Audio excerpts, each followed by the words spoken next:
Hi everyone, I'm here to share with you 5 benefits or pros of having a C-section. I ended up in an emergency C-section at 41 weeks and 1 day, and I want to shed some light on the positives of having a C-section because there's a lot of negativity on the topic and a lot of negativity when comparing it to a vaginal birth. Stick around till the end. I'm going to show you my body and C-section 1 day post-op and then 1 month postpartum, so make sure you stick around for that. So number 1 pro, and I think this is undeniable, is that your vagina is still intact. I had a lot of friends complain and feel really self-conscious about having a saggy vagina, skin around the area, not feeling confident in a swimsuit or in even tight-fitting things anymore. In addition to loose skin, a lot of people felt that maybe sex with their partner wasn't as satisfying and even had trouble wearing tampons. So some people may not experience this, but I do think this is a pretty common theme with vaginal deliveries and something that I was personally really concerned about, even though I had planned on a vaginal delivery. So with the C-section, obviously everything is fully intact, so that was a bit of a relief for me. Number 2, bonding with dad. So those first couple days after my C-section and obviously the day of, my husband was really looked at by the nurses as the primary caregiver because I had been coming off of the epidural and was just super out of it. So they showed him how to change diapers, how to burp the baby. He latched the baby onto me. He helped me sit up for breastfeeding, and just having him be the main one just made it so that he was really involved in the experience. He was really involved with the baby, and he was actually the one when we came home, like walking me through the steps of how to do things. So I thought that was beneficial for me and my family because after the fact, mother's going to be spending so much time with baby that it's really important to establish that bond right away.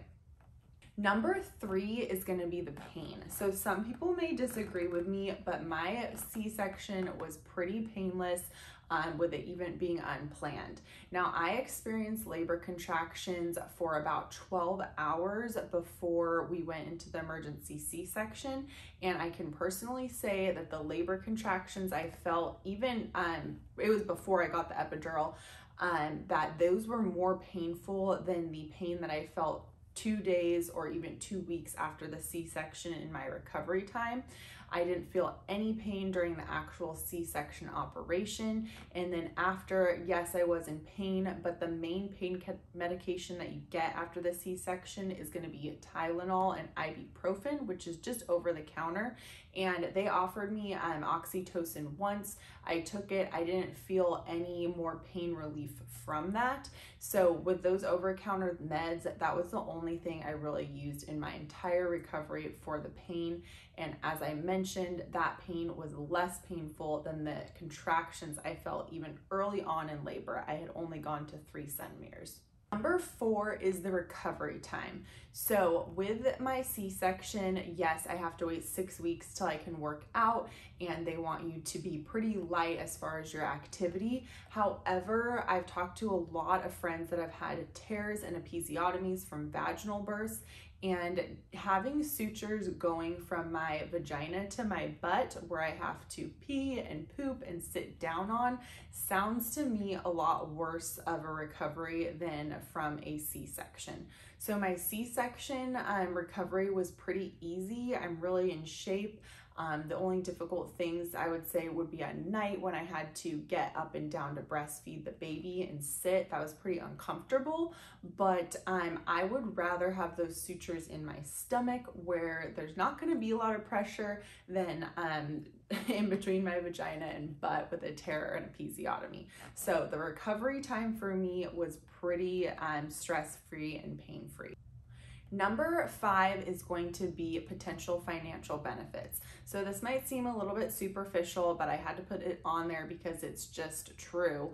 If you get a C-section, you plain and simply are gonna get more disability because you're gonna be off for more weeks of work.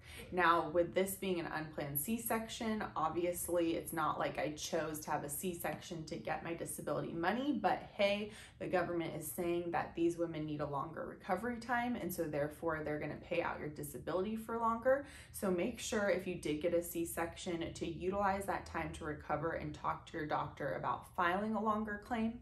In California, a vaginal delivery, you can get about 6 weeks paid disability after you give birth, whereas a C-section, you can usually get up to 12 weeks of paid disability.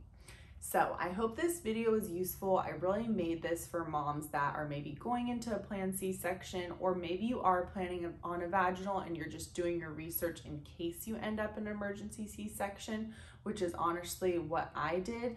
And I want this video to comfort you if you are gonna go this route. It's really not that bad at all. Again, I feel like overall I had a positive experience and wouldn't have had my birth go any other way. So if you like this video, be sure to subscribe. I'll be sharing a lot of newborn videos as well as postpartum fitness and recovery. So we'll look forward to seeing you on the next one.